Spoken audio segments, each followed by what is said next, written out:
je crois que la focale, c'est ceci. Si je veux agrandir un petit peu. Vous savez faire marcher ce truc?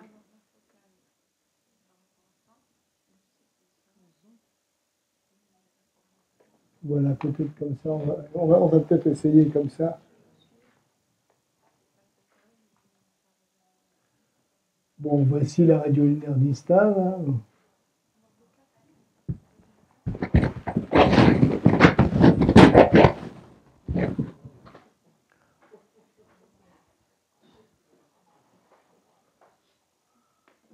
Voilà le tubercule de Lister ici.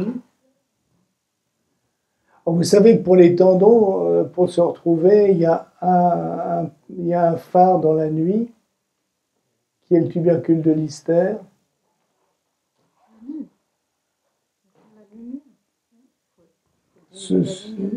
Peut-être un tout petit peu, oui.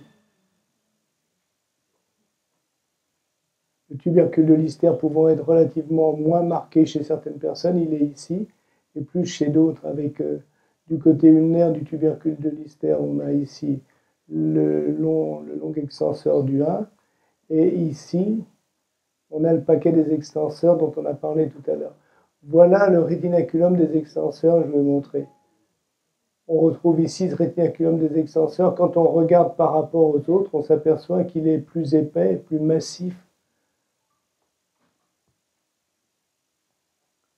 Regardez par rapport à ce rétinaculum ici, par exemple, qui est extrêmement fin, voilà, qui est de l'ordre du demi-millimètre. Celui-ci est plutôt de l'ordre de 1,5 mm ou 2 mm à peu près.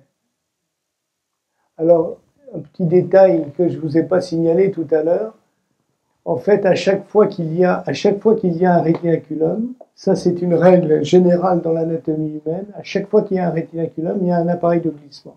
La nature fait bien les choses. Quand il n'y a pas de rétinaculum, vous n'avez pas d'appareil de glissement. Exemple, un tendon d'Achille n'a pas de rétinaculum. Pourquoi le tendon d'Achille n'a pas de rétinaculum? Parce qu'il est droit. Il n'a pas besoin de rétinaculum parce qu'il est droit. Il n'y a jamais rien dans le corps humain qui ne sert à rien, pratiquement. Quand il y a une structure donnée, elle a un rôle anatomique, sinon elle régresse, elle disparaît. Donc Achille est tout droit, il n'a pas besoin de rétinaculum. À partir du moment où un tendon a un trajet concave, il a un rétinaculum, en général, puissant. S'il a un trajet coudé, et quand il y a un rétinaculum, il y a un système de glissement, un système de synovial. Donc, il y a une possibilité de synoviopathie. Achille n'a pas de maladie de la synoviale à cause de sa topographie. Il n'a pas de gaine parce qu'il n'a pas d'appareil de glissement. Tu n'as de synovial que si tu as un appareil de glissement, que si tu as un rétinaculum. Et tout ça pour dire, du coup j'ai perdu, oui, que l'appareil de glissement ici se situe au niveau du rétinaculum du 4, c'est-à-dire uniquement à la partie haute du dos du... Voilà, à la partie haute du dos du carpon. En dessous, il n'y a plus d'appareil de glissement stricto sensu. On a vu que c'était des structures de stabilisation. Et donc, à partir du moment où il n'y a pas d'appareil de glissement, il n'y a pas de système de... À partir du moment où il n'y a plus de rétinaculum, il n'y a pas d'appareil de glissement. Donc, en fin de compte, la synovite des extenseurs ne concerne que la partie qui est immédiatement au niveau, ou un peu au-dessus et un peu en dessous, du rétinaculum du 4. C'est-à-dire qu'en pratique, vous n'avez de ténosynovite que là. Au-dessus, les tendons sont nus, ils n'ont plus d'appareil de glissement, ils n'ont pas de gaine synoviale non plus. Alors on va essayer de descendre. Voilà ces petits tendons sur le dos de la main. Vous voyez que contrairement aux tendons fléchisseurs qui sont absolument énormes, massifs, ici ce sont des petits tendons qui ressemblent à des spaghettis tout plats.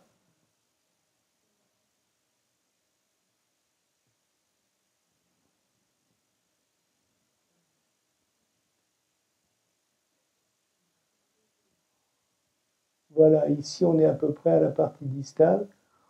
Alors on le voit plus ou moins, on le devine plus qu'on le voit, entre chaque tendon extenseur, vous avez ici, normalement, une petite structure qui est une structure de stabilisation qui sont, voilà, on la voit là.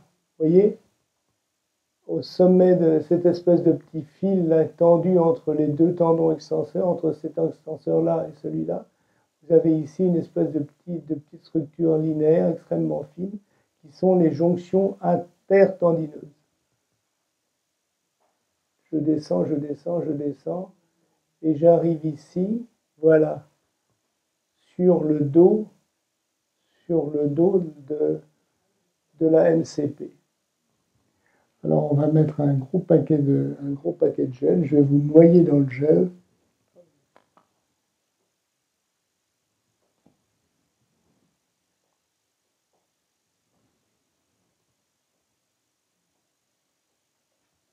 Voilà.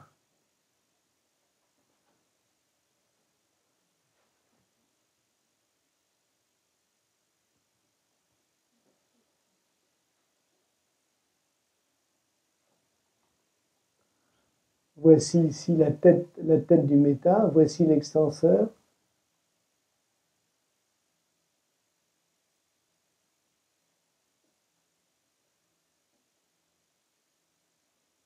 On voit une bandelette sagittale, la réunion de la partie dorsale des bandelettes sagittales ici et de la partie ventrale là.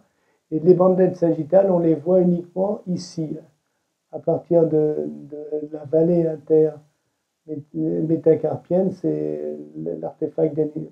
Voilà, regardez, toc, regardez, on les voit très bien là. Voilà, vous avez ici la bandelette avec sa composante dorsale, sa composante ventrale, qui va faire le tour du tendon extenseur. Voilà la bandelette sagittale qui va descendre là, on va la perdre. Ça donne en échographie ce qu'on appelle l'image des nattes, c'est-à-dire on dirait une tête de jeune fille avec ses cheveux et de chaque côté un artefact d'anisotropie qui descend de chaque côté comme des nattes de chaque côté du visage. Cette métaphore féminine et jolie a été faite par les gens de Cochin, qui ont toujours été portés sur la chose, c'est bien connu. C'est vrai, hein, les rhumatos de Cochin, c'est bien connu. Voilà, regardez, on le retrouve encore. Voilà, ici on a cette bandelette sagittale. Alors, quand vous voulez tester un boxer knuckle, quand le chirurgien vous demande est-ce qu'il y a un boxer knuckle, dans cette position-là, regardez, vous allez plier, fermer le poing doucement, doucement, doucement. Allez-y.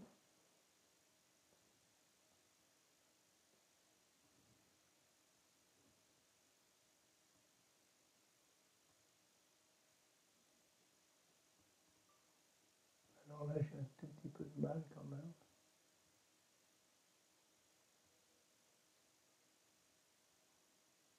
Voilà le tendon. Alors on voit qu'il reste, voilà le tendon qui reste parfaitement centré au sommet du méta. S'il y avait un boxer knuckle, on verrait deux pathologies. D'une part, la luxation du tendon qui tomberait dans la vallée ici entre les deux métas, en général du côté ulnaire, et d'autre part, un épaississement des parties molles qui correspond à la rupture de la lame sagittale. Voilà. Ici, on la devine plus qu'on la voit réellement. Voilà. Vous voyez ici, cette lame sagittale, vous avez le tendon extenseur qui reste au sommet de l'os et qui ne se luxe pas. Voilà un peu l'image de la couette dont je vous parlais tout à l'heure. Alors, allongez les doigts.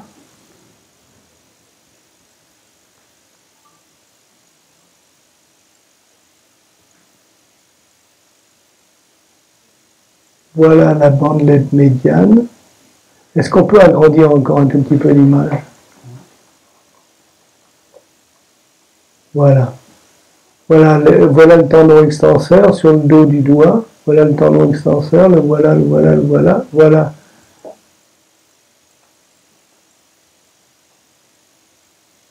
Le voilà. J'ai un peu de mal à voir les petites bandelettes latérales. Peut-être en voici une ici sur le côté. J'en suis pas vraiment. Peut-être est-elle là, j'en suis pas vraiment sûr. Voilà la bandelette médiane qui va s'insérer sur la base, voilà la bandelette médiane, qui va s'insérer sur la base de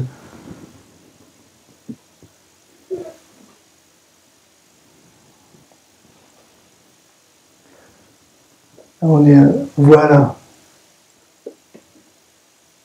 la bandelette qui va s'insérer sur la base de P2 ici, et on va retrouver son homologue, la bandelette terminale qui va s'insérer sur la base, au niveau de la base de P3. C'est vrai qu'on a un problème de cristaux cassés dans la sonde. Vous voyez, ça c'est des artefacts liés à des cristaux cassés. Ouais. C'est les cristaux qui sont les... Regardez. Vous voyez les colonnes verticales? Là. Vous voyez, quand je fais passer mon doigt, les artefacts ne bougent pas. Vous voyez, ici...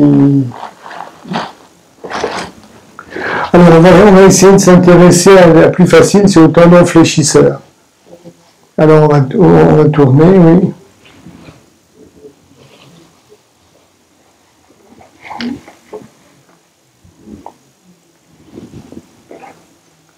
Ah, c'est déjà beaucoup plus facile. Regardez un peu la différence de... Voilà, la différence de taille entre les tendons fléchisseurs. Vous avez le tendon fléchisseur profond, superficiel. Et regardez la poulie A1, comme on la voit très bien. Voilà. Cette poulie A1, ici, c'est la poulie des doigts orseaux. Quand vous avez un doigt orseau, c'est cette poulie qui est épaissie. Hein. Voilà, on la voit très bien dans un sens, on la voit très bien dans l'autre également. Voilà, vous avez également une image de natte, vous voyez, un peu la tête avec les nattes. Ces nattes, c'est les bandelettes sagittales qui donnent cet artefact. Poulie A1.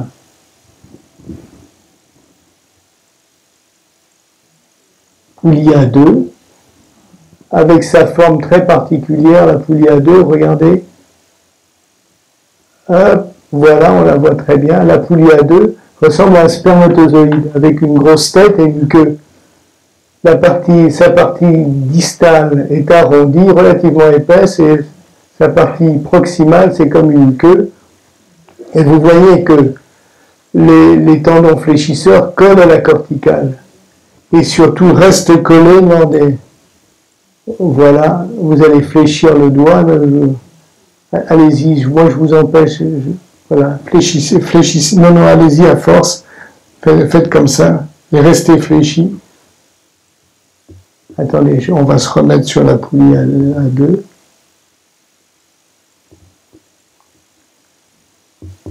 Attendez, voilà, on est sur la poulie A2.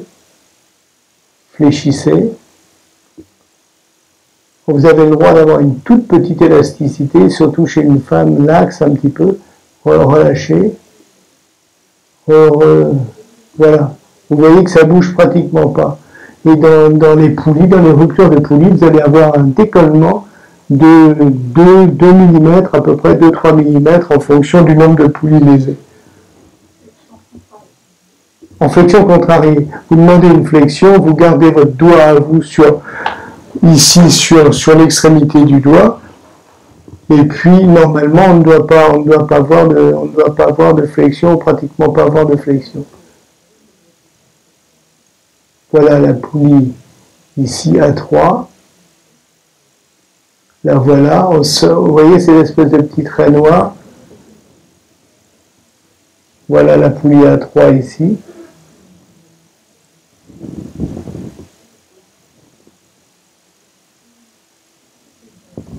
La poulie A4, ici. Voilà la poulie A4, c'est le même mécanisme, la poulie A5, etc. Donc, alors pour les pouces arceaux, c'est exactement la même chose. Quelqu'un parlait du pouce arceau tout à l'heure. Il y a simplement une technique un peu différente puisque l'orientation du pouce est différente. Voilà.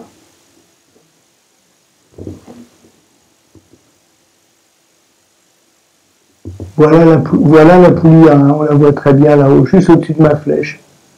Poulie strictement, voilà, regardez, on la voit très bien, poulie strictement normale. Est-ce que vous avez infiltré les deux arceaux? Oui. Comment vous faites? Vous les faites sous écho ou vous les faites en latéral? Oui. Alors,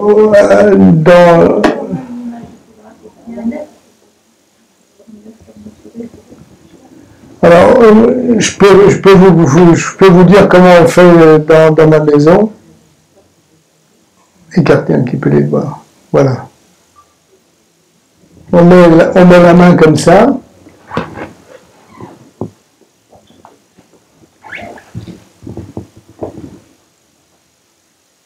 On repère la poulie à 1.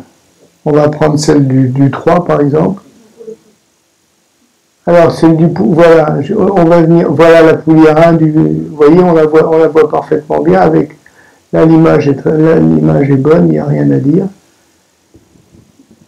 Ici on va mettre, alors on utilise du gel stérile et puis un équipement de sonde stérile. Donc à la maison, enfin au cabinet, on fait pratiquement 15 infiltrations par jour sous guidage échographique.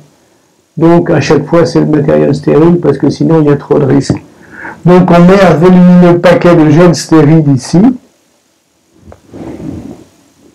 On plaque la sonde et le fait d'avoir un paquet de gel stérile nous permet on prend une sonde, on prend une aiguille sous-cutanée que l'on coude légèrement, enfin plus exactement on fait une petite anesthésie locale avec une aiguille sous-cutanée.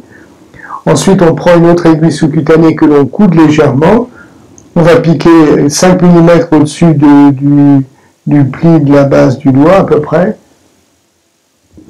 Et on va faire rentrer, voilà, on va faire rentrer notre aiguille quelque part par ici. Grâce à cette aiguille béquée, on va pouvoir passer horizontalement le long du tendon, c'est-à-dire l'aiguille va rentrer ici, comme ça. Et on va passer immédiatement sous la poulie à 1. On injecte un peu dans la gaine, quelques 1 millilitre de contraste et de xylocaïne et de cortisone. Et puis on va injecter un tout petit peu à la superficie. Oui, on injecte une petite goutte sous et une petite goutte dessus. Ceux qui coupent les poulies, j'utilise exactement la même technique, sauf qu'ils prennent une aiguille intramusculaire, une 22 courte, et font quelques passages, 4 ou 5 passages comme ça, dans la poulie, exactement parallèle au plan des tendons, et coupent la poulie. Comme ça, c'est le principe. Non. Nous, là, on utilise simplement des aiguilles intramusculaires que l'on coupe pour pouvoir les introduire parallèlement à la surface du tendon et où on met le biseau perpendiculairement. On va mettre un biseau vertical de façon à couper la gaine. On prend une orange pour la sous-cupe, mais pour couper, on prend des vertes courtes de 4 cm, des aiguilles intramusculaires vertes courtes. C'est-à-dire, les vertes, ça doit être des 19 gauche, je crois. Ou 20, je ne sais plus exactement. Pour les doigts arceaux, les pouces arceaux, on fait un petit peu autrement. Oh.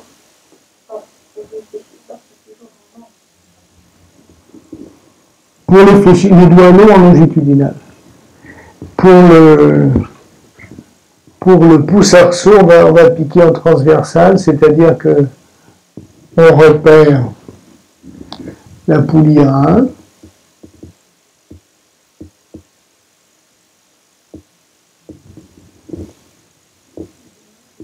Voilà la poulie à 1.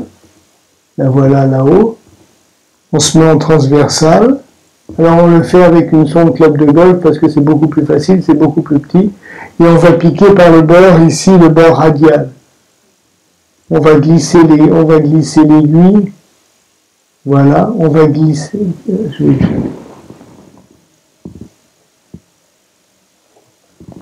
On va glisser l'aiguille en passant par le bord radial, comme ça. On va glisser entre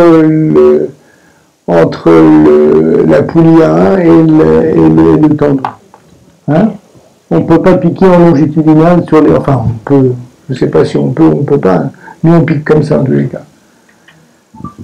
Les calocarpiens, comment les infiltrez-vous? Cliniquement? Sous écho, et qu'est-ce que vous faites comme voie d'abord? Pardon? Qu'est-ce que vous faites comme voie d'abord? Alors, la zone de sécurité, donc ulnaire. Par voie ulnaire, oui. C'est dans la zone de sécurité. Oui. Donc, et le nerf, il apparaît en section transversale. Ah oui, si vous êtes en coupe axiale, oui. Alors venez ici. Venez me montrer.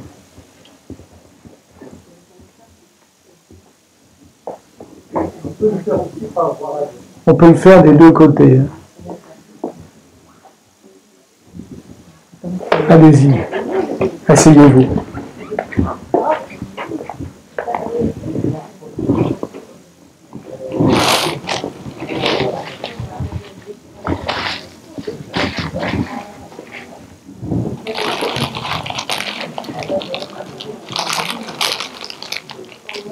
Donc voilà. Donc ici, normalement il faut passer dans la zone de sécurité. Oui, mais la zone de sécurité, ça ne veut rien dire. Ça veut dire mettre le produit sous le nerf. Mais pourquoi appelez-vous ça zone de sécurité? Parce qu'il y a moins de risque d'atteinte. C'est-à-dire qu'il n'y a pas de structures qui peuvent être lésées. Oui. D'accord. Oui.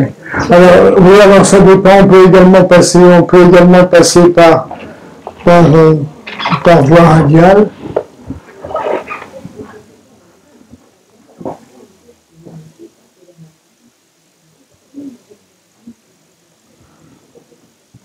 Voilà, vous avez ici le court extenseur radial, le fléchisseur radial du carpe, voilà ici. Et on peut passer comme ceci sous le fléchisseur radial, de façon à mettre une aiguille jusqu'au voisinage du nerf médian. Là, regardez.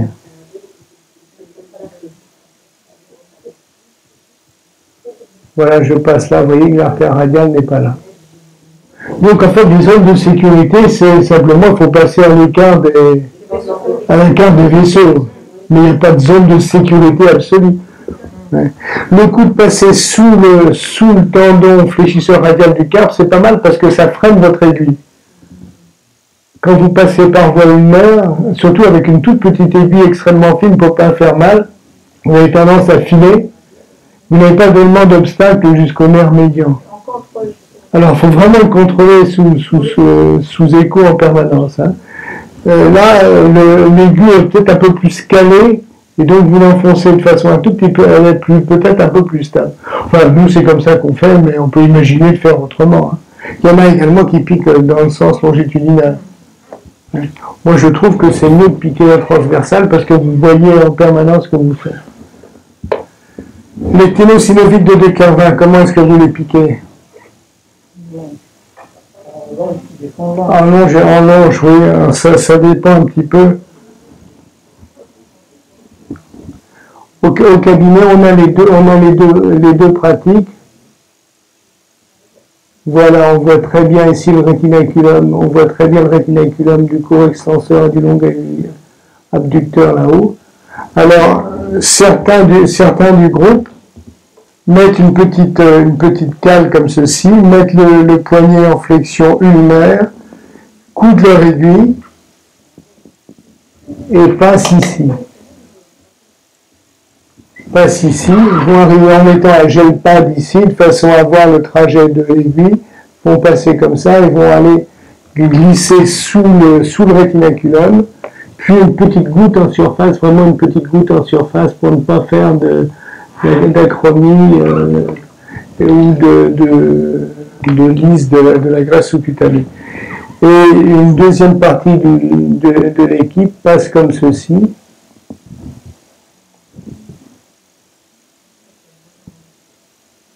Alors ceci a quand même un avantage, la voie axiale a un avantage, c'est que c'est la voie qui vous permet de dire est-ce que vous avez un septum ou pas.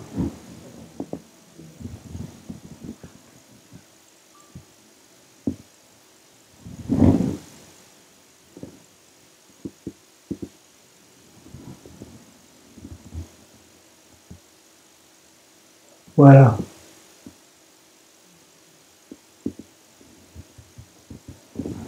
On peut passer soit par voie palmaire, soit par voie dorsale, en fonction du fait que vous avez un septum ou pas. Si vous avez un septum, c'est mieux de passer par voie axiale, ça vous permet d'injecter autour du tendon qui est atteint par la ténosynovite, en général le court extenseur.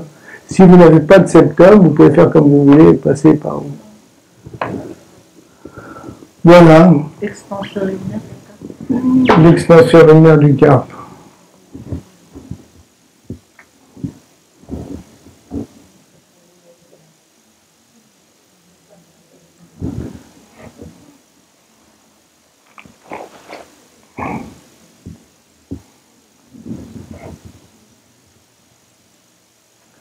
Alors l'extension urinaire du carpe, le voilà. Vous avez sa position qui est dans la petite gouttière de la tête de l'ulna. Vous avez son réticulum en surface. Le problème, c'est d'assurer la stabilité. Comment est-ce que vous dites qu'il est instable?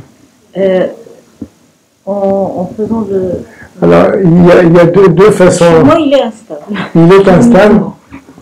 Alors, on va essayer de faire un petit peu autrement. Alors, première chose, je vais m'essuyer les mains un peu parce que...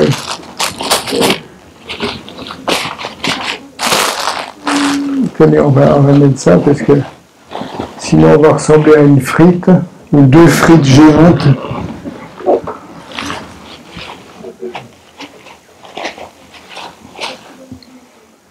Il y a une chose qui est pas mal, voilà.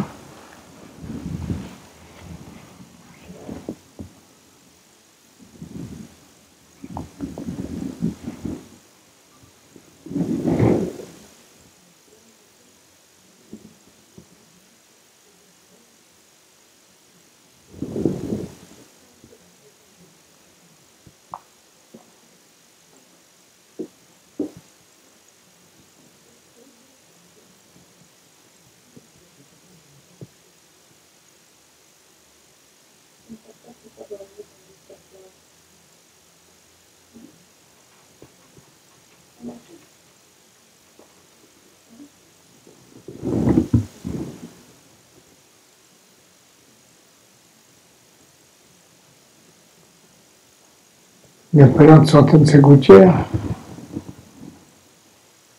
Quand je fais un mouvement de torsion, j'ai une idée.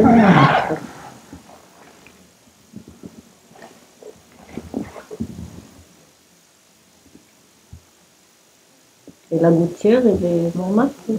Alors, il n'y a pas de ténosynovite, hein.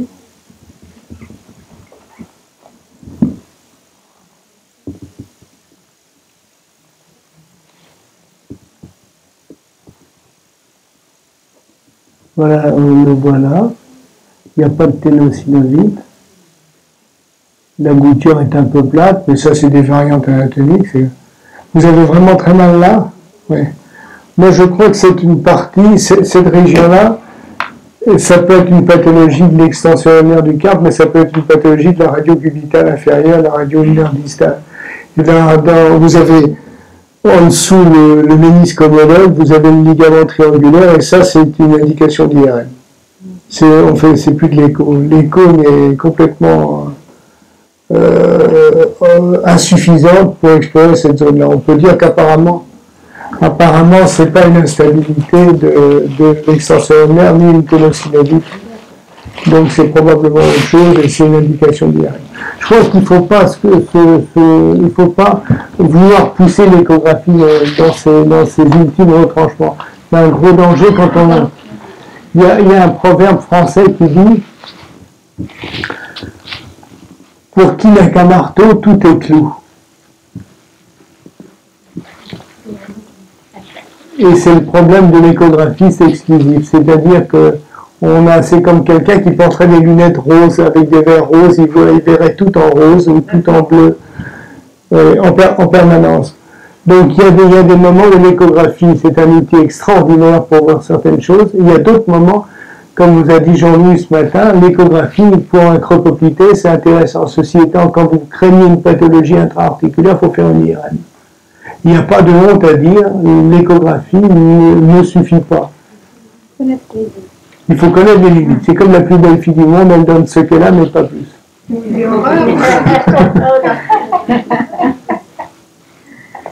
Et le plus bel homme du monde? Il fait ce qu'il peut. Faites ce que vous voulez. Ligament triangulaire. Le ligament triangulaire, c'est pas une indication de l'écho. Le ligament triangulaire. Classification d'ACA, le ligament triangulaire dégénératif. Tout ça, oui. C'est des choses qu'on arrive quand même à voir. Vous ne le voyez pas, le ligament. On voit les dépôts à l'intérieur. Oui, mais quand vous regardez anatomiquement où est fichu le ligament triangulaire, vous ne le voyez pas. Mais il est caché par la styloïde, il ne faut pas rêver. Donc il n'est pas accessible à l'écho. Ça n'est pas parce que vous voyez quelque chose, une ombre dans le fond qui vous rappelle vaguement. Le problème, c'est d'avoir une sémiologie fiable. Si vous ne pouvez pas l'utiliser, c'est comme un ménisque en écho. C'est très bien de dire qu'on voit la base du ménisque, mais le problème, c'est que vous n'êtes pas capable de préciser l'état du ménisque en écho. Conclusion, l'écho n'est pas l'examen du ménisque. Point. Même chose pour le ligament croisé, on voit son insertion, mais vous ne pouvez pas dire le ligament croisé est pété, il est pété à moitié, complètement rétracté, pété au plancher, au plafond, etc. Donc autant dire que l'écho n'est pas l'examen du ligament croisé, même si dans certaines conditions on le voit un peu. Il y a les recommandations des différentes sociétés, par exemple dans les lunettes métaboliques, pour dire qu'il faut chercher dans le ligament triangulaire. Eh bien, il faut faire une radio. Après la radio. Oui, ben moi je ne suis pas d'accord parce que moi je trouve que quand on regarde, même avec un excellent échographe, j'ai fait un bouquin sur l'écho de la main, j'ai repris des sujets témoins pour voir le ligament triangulaire. Vous voyez très bien le tendon extenseur nerf du carpe, vous voyez bien ou à peu près bien un truc qui s'appelle le ménisque homologue qui est juste en dessous, mais les racines du ligament triangulaire, vous ne les voyez pas. Donc, c'est pas mais c'est logique en plus. C'est fourré dans le plus profond de l'articulation radio-ulnaire distale, c'est recouvert par la styloïde, vous ne le voyez pas.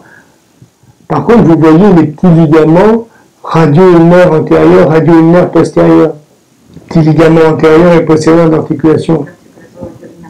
Oui, mais qu'on pas un intérêt, Oui, mais je crois qu'il faut dire l'écho est capable de diagnostic de synovite dans la radio-ulnaire distale, écho, aucun problème. Épanchement, aucun problème. Quand vous demandez l'état chondral et l'état ligamentaire de cette articulation, on n'est plus du ressort de l'écho. Il faut faire un arthroscan ou une IRM s'il y a besoin, enfin autre chose, mais pas une écho. C'est le gros danger de l'écho, parce qu'en France, on voit des gens qui poussent l'écho trop loin. Alors du coup, vous avez des diagnostics un peu foireux, incomplets, allusifs, et le chirurgien tombe là-dessus et il dit mais l'écho ça sert à quoi? Ça sert à rien du tout, vous n'êtes pas capable de me donner un diagnostic. Conclusion, vaut mieux dire non, ça n'est pas du ressort de l'écho, c'est du ressort de ce qu'il faut de l'IRM, l'arthro-IRM, l'arthroscan, tout ce qu'on veut. Bon. Oui, mais qui sont réels. Mais par contre, on a vu ce matin, là, avec ces nouvelles sondes, on est en train de repousser les limites de précision et probablement c'est pas fini, ça ira encore plus loin. Et par contre, il y a des choses que ça sert à rien de voir un ligament interosseux talo-calcanéen en IRM. Vous voyez un contingent superficiel, vous ne voyez pas l'élément profond qui est le principal. Conclusion, il faut dire, ça sert à rien pour ça. On ne voit pas un dôme du talus en écho, on ne le verra jamais. Par contre, on voit un processus latéral du talus, on voit la surface. Ça, d'accord, un ligament, on le voit, un tendon, on le voit.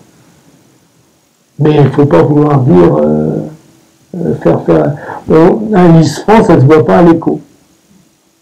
Vous voyez une synovite dorsale du lisfranc parce que ça sort de l'os, mais vous ne voyez pas le lisfranc.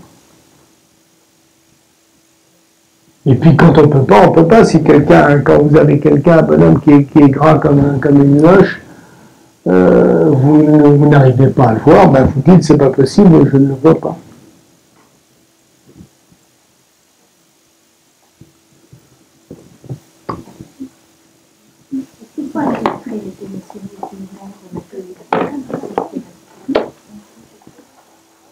fibrosinovique de l'extension urinaire du carpe, oui, ça s'infiltre très bien. Toujours à risque.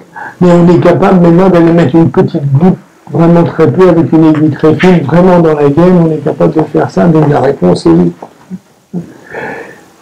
Il y a un problème, pour parler franc, il y a un problème de définition de l'échographe.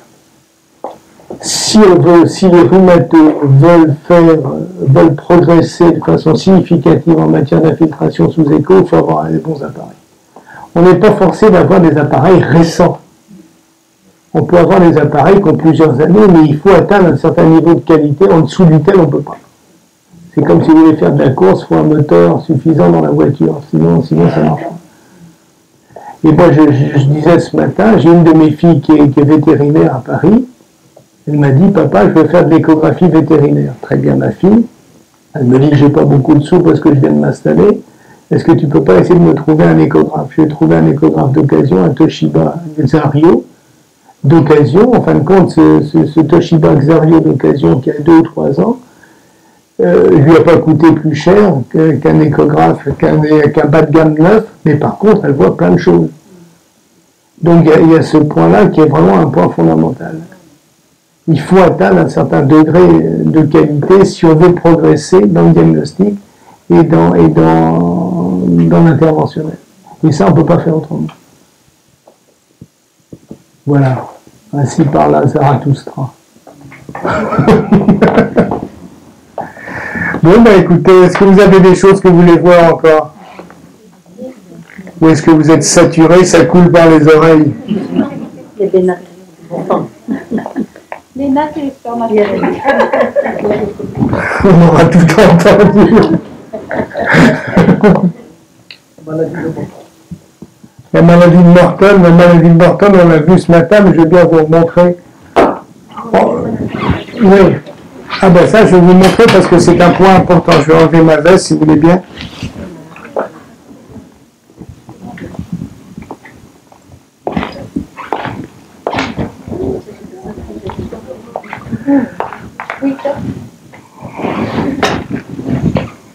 Tiens, je voudrais attraper un bout de papier.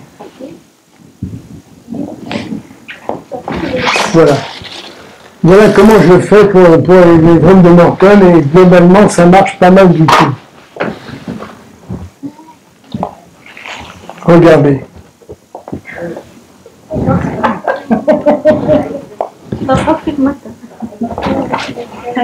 Tiens, attendez, on va faire la chose. Voilà, je prends le pied du patient ou de la patiente et je la mets sur mon genou.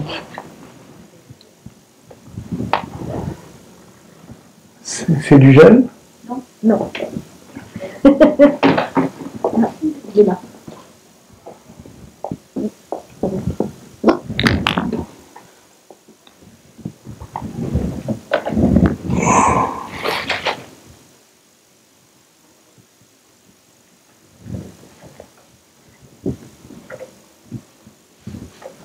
Voilà.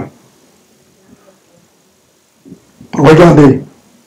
Il faut attraper sa sonde comme ça, c'est-à-dire de manière solide, et de façon à pouvoir tenir en même temps le pied. Et je mets la main comme ça, je demande au patient ou à la patiente de mettre ça, de poser son pied pour une raison très simple, ça me permet de contrôler la décontraction. Là, par exemple, vous n'êtes pas décontracté, c'est mieux, oui. Et vous ne pouvez pas faire une écho à un pied qui n'est pas décontracté, parce que sinon... Alors, on commence par jeter un coup d'œil à la face dorsale, et là, je vais faire juste la face plantaire, regardez.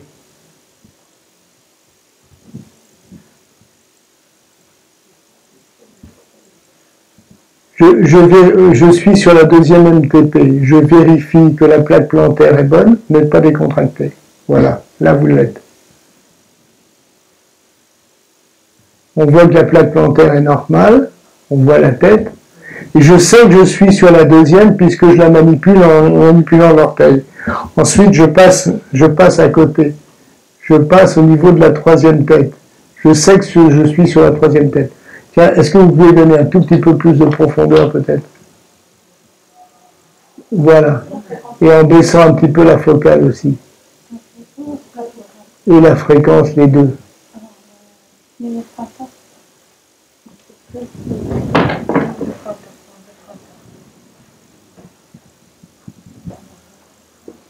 Voilà, voilà, comme ça c'est pas mal. Voilà.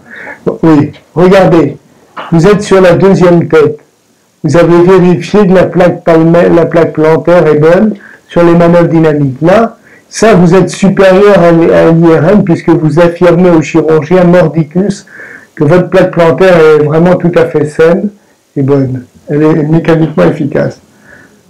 Je vais balayer l'espace, le deuxième espace, en allant de ce repère-là, qui est la partie sagittale de la deuxième MTP, jusqu'à ce repère-ci, qui est la partie sagittale de la troisième. Quand j'aurai passé de l'un à l'autre, je suis sûr d'avoir tout balayé. Regardez.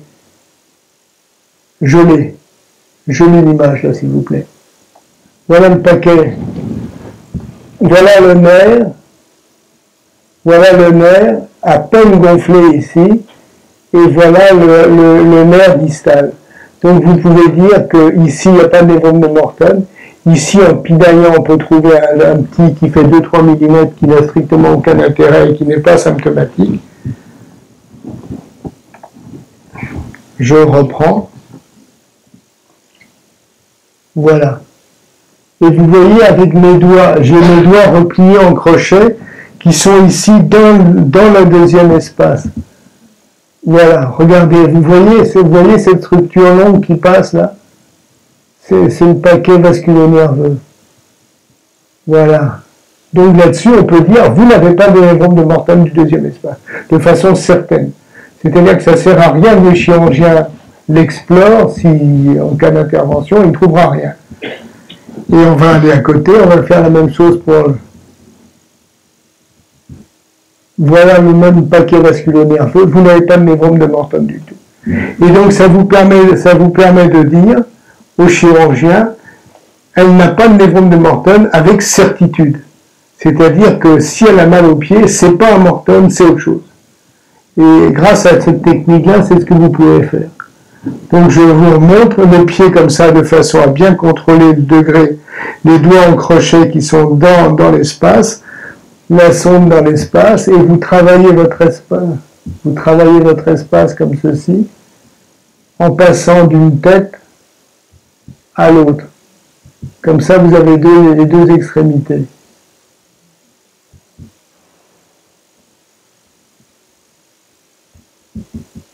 Et vous faites ça sur le deuxième et le troisième endroit, en sachant que le Morton du premier espace n'existe pratiquement pas, ça s'appelle un névrome de je ne sais plus qui d'ailleurs, et le névrome du quatrième n'existe pratiquement pas non plus.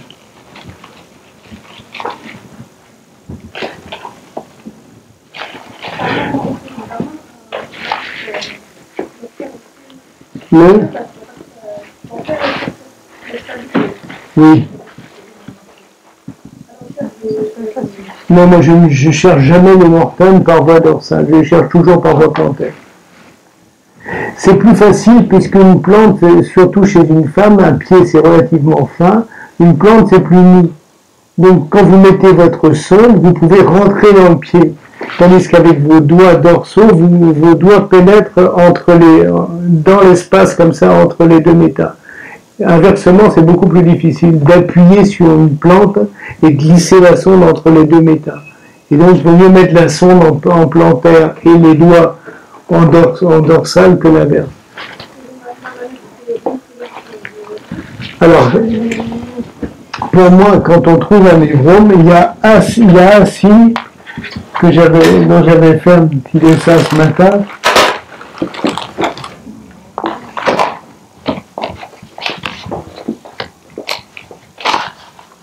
Voilà, ça. Il y a un signe sémiologique pour le névrome de Morton, il n'y en a pas 36, il n'y en a qu'un seul à retenir, c'est ça. Ça, c'est sur une coupe sagittale.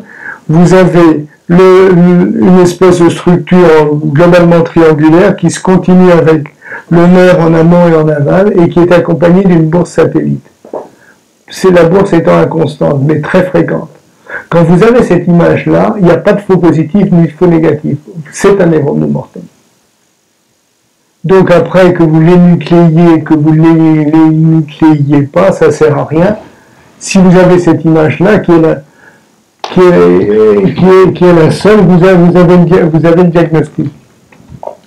Le signe de Mulder, c'est vous avez quelque chose dans l'espace qui s'énuclée avec un petit clic et puis une sensation douloureuse. Mais quand vous prenez certaines bursites, vous appuyez sur l'espace, vous faites sortir la bourse, ça peut faire mal et vous sentez de temps en temps un petit machin. Pourtant, c'est pas un névrome de Morton. C'est pas spécifique du névrome de Morton. Est-ce que ça l'est? Donc le travail, c'est de chercher une image spécifique. Il faut pouvoir dire au chirurgien, tu as un névrome de Morton du troisième espace de façon certaine. Et s'il ouvre l'espace, il doit le trouver. Et pour vous, pour l'infiltrer. Mais enfin, pour un radiologue, il faut avoir des signes fiables. Et le Mulder, moi, je l'ai jamais trouvé comme... C'est vrai que de temps en temps, c'est évident, mais c'est pas constant. Quand